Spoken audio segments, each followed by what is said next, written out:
Today, we're going to be doing our top 5 history movies.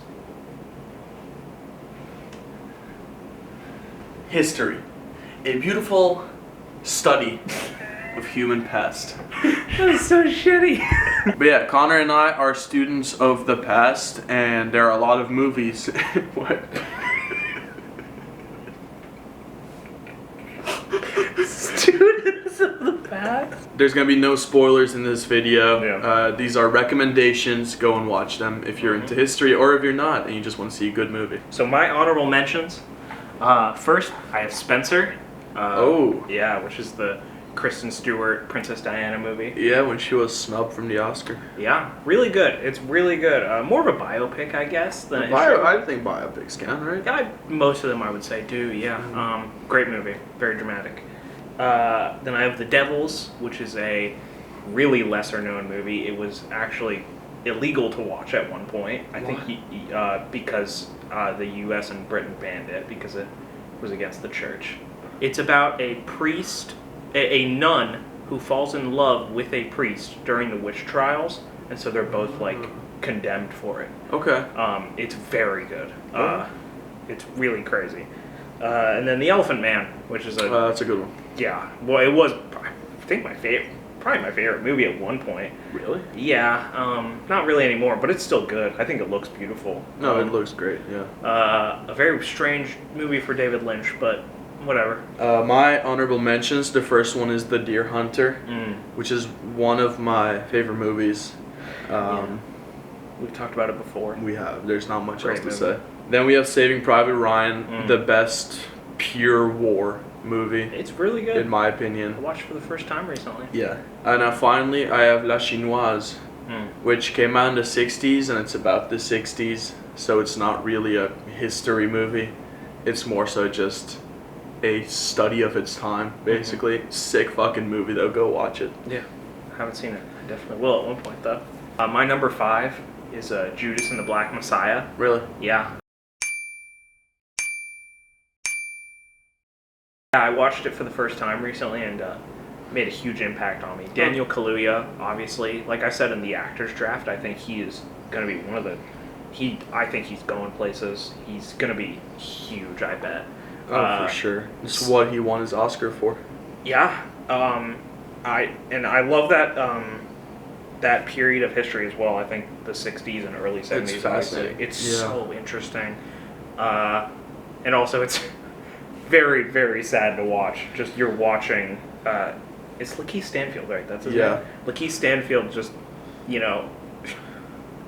just so unfortunately be taken advantage of by the FBI. I mean, he did it himself, but Well, yeah. it's still unfortunate to watch.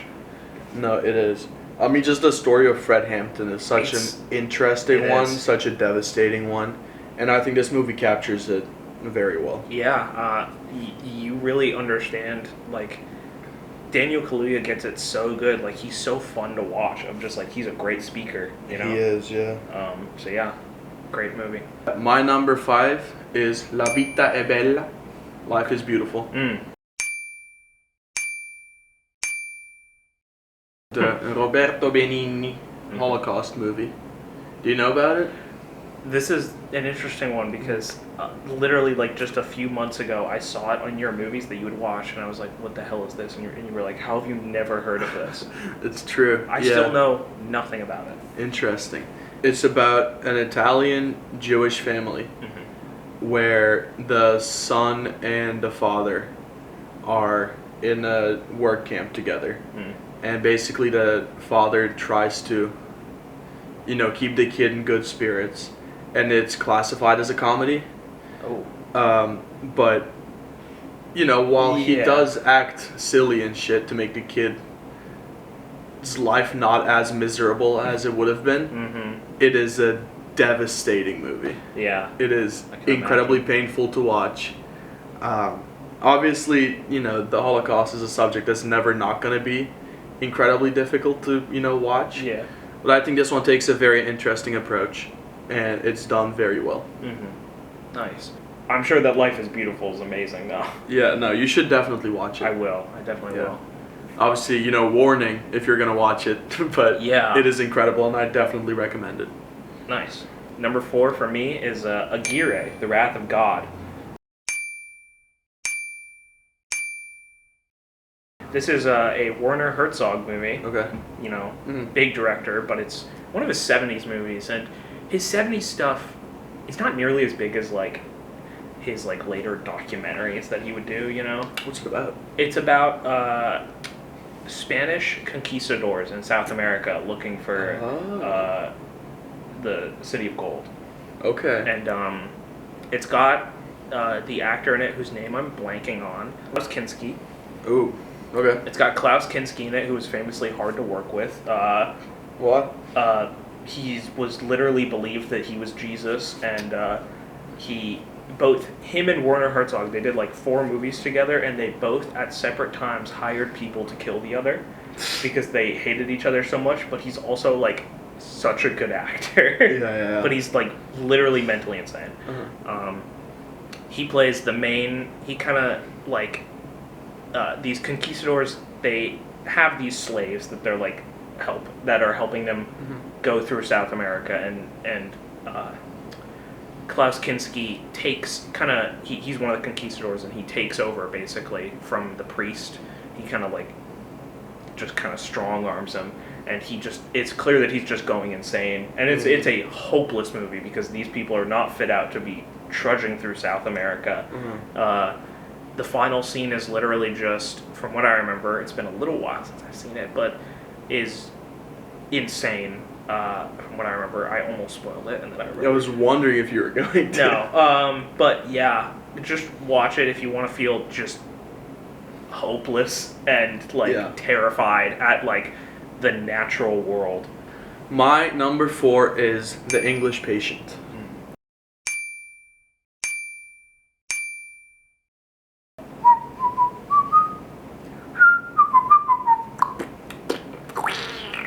Ralph Fiennes, Kate Okay. Blanchett,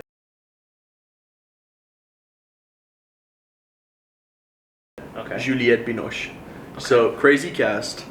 It is about I think, Hungarian cartographer who is landscaping and mapping Africa.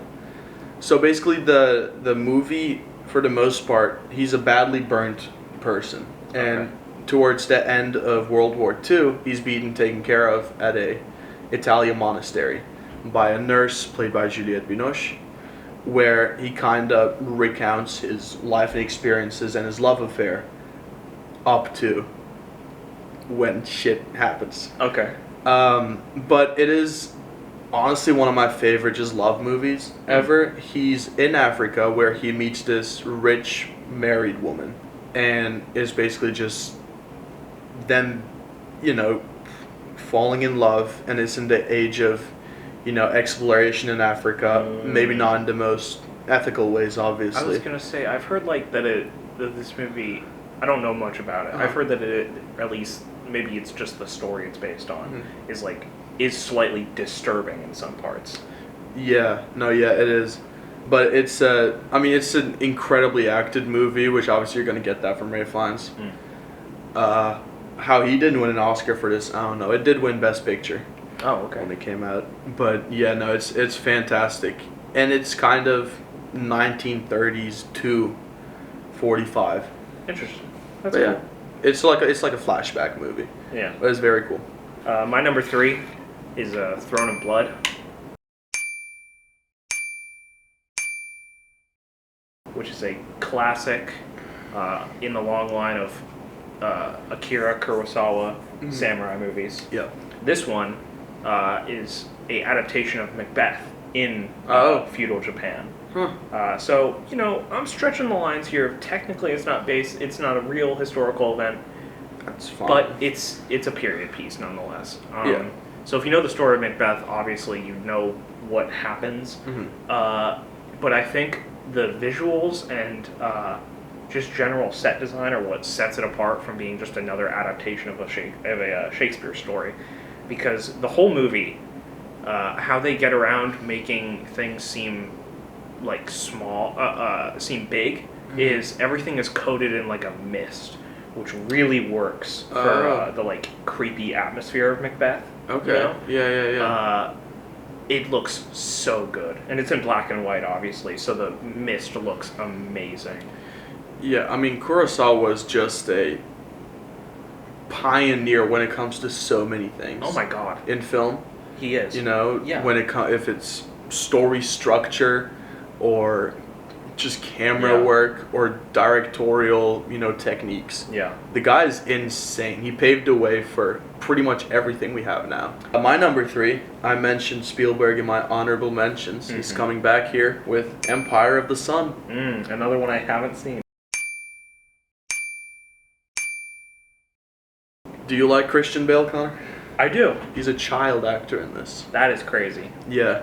It is about an English boy whose family lives in Shanghai when World War II starts and the city is invaded by the Japanese, who basically force everyone, especially all the foreigners, into work camps. And there he befriends someone, and it just follows his journey. He gets out. He's basically looking for his family. Yeah. But it is an interesting story of seeing this, little English kid who was incredibly wealthy in China before the war, kind of lose everything and then wander the war-torn country. And it's cool because it's set in Asia, which a lot of World War II movies aren't. So Spielberg is just really looking at the war from a very different perspective that's unique. Yeah. And it is an incredibly stunning movie where Christian Bale kills it as a kid. That's so interesting. It's so sick. It has such a dope poster too. I have it up in my room and I have everything. seen the poster. It's very good. Yeah, it's very cool. My number 2 is Amadeus. Okay. Finally, one that you've seen. Yes. Just an insane movie. It's long. This is another one that I would describe as an epic. Oh yeah, no. Following.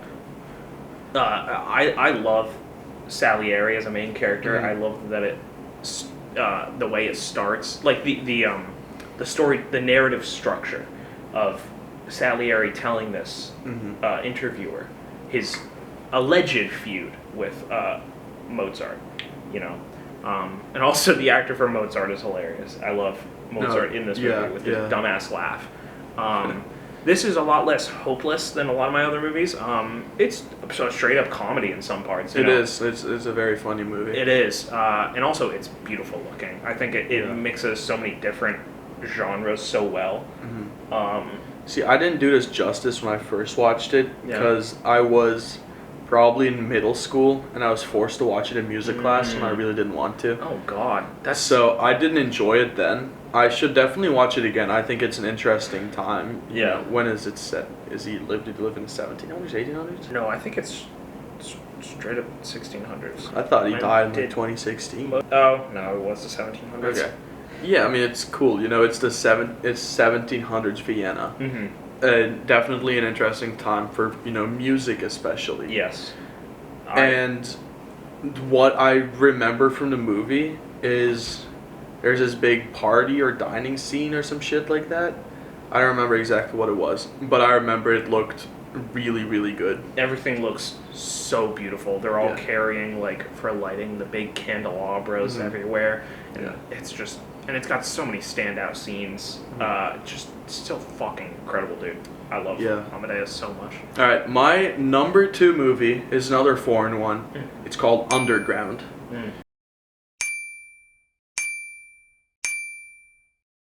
So it's basically a Yugoslavian movie in which Marco and Blackie, the two main characters, are arms dealers that deal arms to the resistance army during World War II.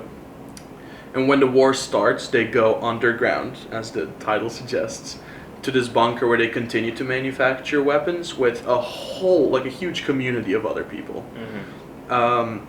During this time, Blackie and him both go out every once in a while.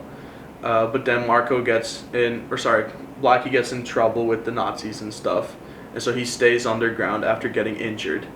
And then the war eventually ends, and at this point, Marco does go out steals Blackie's girlfriend, and together they just convince them that the war is still going on, and convince them to stay down there and continue to make arms, which they then just sell to the Communist Party.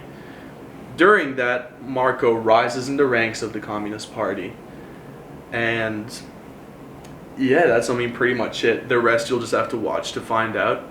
But it's so interesting. They combine so many things. It's a 3-hour-long epic where, like, after the war is over, they're making a movie and stuff about the events as Marco's still lying about the war going on to Blackie. Damn.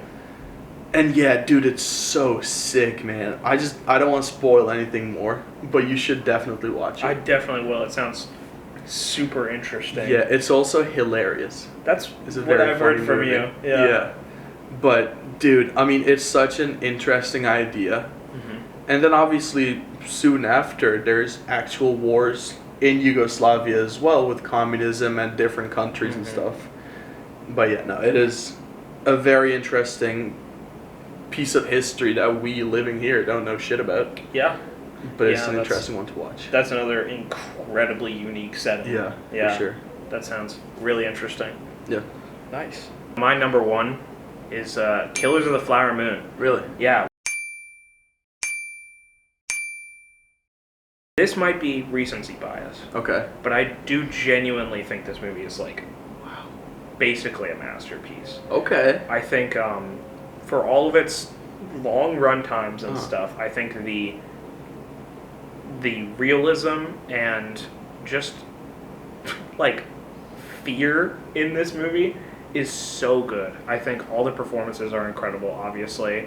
I mean, you think Lily Gladstone is one of the best you've ever seen. Yeah, I do genuinely think that Lily Gladstone has a case to be made for this one role to be one of the best actresses I've ever seen, which is crazy. Wow. I understand that is crazy. No, hey man, speak your but shit. Like this movie, like it affected me so much. Like it is such, and obviously it'll affect anyone so much, you know.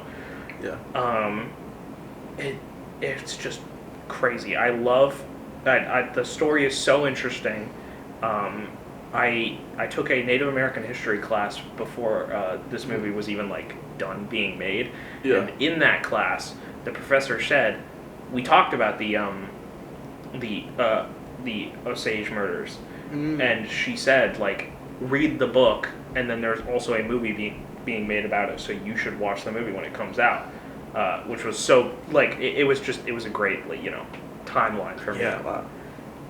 We saw this together in did, theaters, yeah. which is an amazing experience because that's, you know, seeing a new Martin Scorsese movie in theaters is insane still, especially when it's this one. Do you think this is his best movie? That is a good question. I cannot think right now what would be better. Let me check really quick. Name a few. I would say that Goodfellas, Taxi Driver, The Departed are better than this. Okay, The Departed is very close, and so is, I know you didn't like it very much when you started it, I do love After Hours. This is You a do like discussion After for Hours. another day. Yeah, no, fair But- enough. I think nothing beats the pure, like, emotions in Killers of the Flower Moon. I think Yeah. it's one of his most, like, emotional movies. Even though the second half is also so, like, clinical, because it's a lot of court cases and stuff. But, yeah, everything is shot so, like, matter-of-factly. Like, when someone gets shot, the gunshot is not played up. They just pull away, and then, boom, someone's dead. You know, you just see it right then and there. Yeah. And it's your heart just drops every time. So yeah, I love this movie, and I just kept thinking about it after we saw it. I loved it so much. Nice. And DiCaprio and De Niro are also so good in this. They are, like I said, yeah. It like the turn with DiCaprio is just so terrible. My number one, Connor, finally a movie that you've seen. Mm-hmm. Schindler's List. No surprise.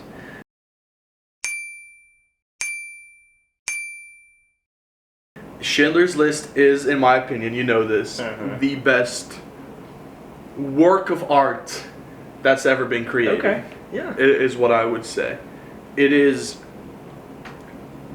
probably the hardest movie to watch, like ever for me. Mm-hmm. But it is done so well. Yeah. And Spielberg doesn't shy away from anything. He aims to show the horrors of the Holocaust. Yeah. And he just does that straight up, which is why it's so hard to watch. Yeah. yeah. How many times have you seen this movie? 6 times. 6 Damn. very painful experiences. Yeah. But I've shown it to a bunch of people. And yeah. Yeah. And I've had to watch it for a few classes as well. So, yeah, it's been 6 times, which is, it's tough to watch a movie like this so many times. I can imagine. I've seen it once, and it was like, like all of my favorite movies. This isn't one of them, but I'm saying it is incredibly affecting. Yeah, like it is one of the most affecting movies I've ever seen. For sure. Yeah, I mean, Liam Neeson is Oscar Schindler in this, which is an interesting casting. It is. I mean, it's supposed to be, a tall guy, so I guess Neeson makes sense. Yeah. You don't see him in movies like this very often, but I think he kills it. I only knew him from fucking Taken. Yeah. Yeah. And then you were like, no, watch Schindler's List, and I was like, holy shit. Yeah, you just see that the guy can actually act. Yeah. Really well. Yeah. And then you have Ben Kingsley in this. He's great. Yeah. He's great. And Ray Fiennes, obviously. Obviously. Yeah. But yeah, no, this movie is, the story's, fantastic. It is also such a beautiful looking movie. Yeah. Black and white movies, I feel like they just always look really good, Yeah. They make them look fantastic, because why else would you, go black and white? Yeah. Obviously for this, it represents, like, the somberness and shit of it all. Yeah. And then the red jacket, oh my god, it's all... Don't spoil anything. No, I'm not spoiling anything, I'm just saying the red jacket is... Yeah. Damn. It's something. Yeah, no, it's an amazing movie, and, like, it is long. We've talked about a lot of movies that today that are so long. Yeah. Fucking, you said Underground was 3 hours. Killers of the you said Underground is 3 hours. Yeah. Killers of the Flower Moon is like almost 3 hours, I think. Uh-huh. Amadeus is 3 hours. I think The English Patient might be close to 3 hours. Yes, it is. I've seen that before. I've seen that runtime before, and obviously Schindler's List. But I think like all of them, including Schindler's List especially, use their runtime so well. Like I don't think I was ever bored when I watched Schindler's List. No, but that's the thing with these movies is there's so much to say, and it's all so important and done well that they kind of need to use those 3 hours. Yeah. The really cool thing about this movie is that Spielberg made no money from it. With the money he got from it, he started the Shoah Foundation, which is basically the main leading organization that tries to learn more about victims of the Holocaust and connect families and let them know about loved ones that have been lost during the Holocaust and stuff. That is interesting. So, it's the movie's great and it's been used for incredible causes as well. And of course, you can tell, unlike most historical movies, you get a very unique lens because Spielberg is Jewish. Yeah. You can tell he cares about it so much, We're gonna say a few history movies that we want to see. So ones we haven't seen yet, but we, are in our watch list or something. Just as a little marker as to, what we want to right now. So I'll go first, I guess. Okay. I really want to watch Malcolm X. I think to fill out another, notch in that time period. Also, it's 3 hours long, and it's Spike Lee. The only Spike Lee I've seen is Do the Right Thing, and I think him doing Malcolm X with fucking Denzel Washington be crazy. I want to watch Pretty Village, Pretty Flame, which, have you ever heard of that? No. No, it's about the Bosnian-Serbian War and the Bosnian genocide, about a Serbian and a Muslim friend who are, their friendship ends because of the horrors that went on. Yeah. I want to watch Little Women, obviously, to fill out. Oh my goodness, the yeah. Greta. That's one we That's a both really wanna good watch. one. Yeah, that's a good one. Wait, have you seen it? No, that's a good like. Yeah. Oh, okay. Yeah. That's one we both want to watch. Yeah, for sure. Still don't know how neither of us have seen it. I want to watch Platoon. Oh yeah. A lot I of haven't either. cool people's early performance. Yeah. So it'd be a good one. Vietnam's fun. It is. So- Well, It's movies, interesting. The movies are fun. Finally, for me, I want to watch Marie Antoinette by Sofia Oh. Coppola. Yeah. I've heard nothing but great things about that movie, and it seems so strange. And I want to watch Seven Samurai, which I know you've seen. Yes, yeah, But good that one. seems like a very interesting one to me. Yeah, that was our top 5 history movies, and a few that we haven't seen yet. Yeah, thank you for watching. Go watch the movies we mentioned. Subscribe and follow us on Letterboxd.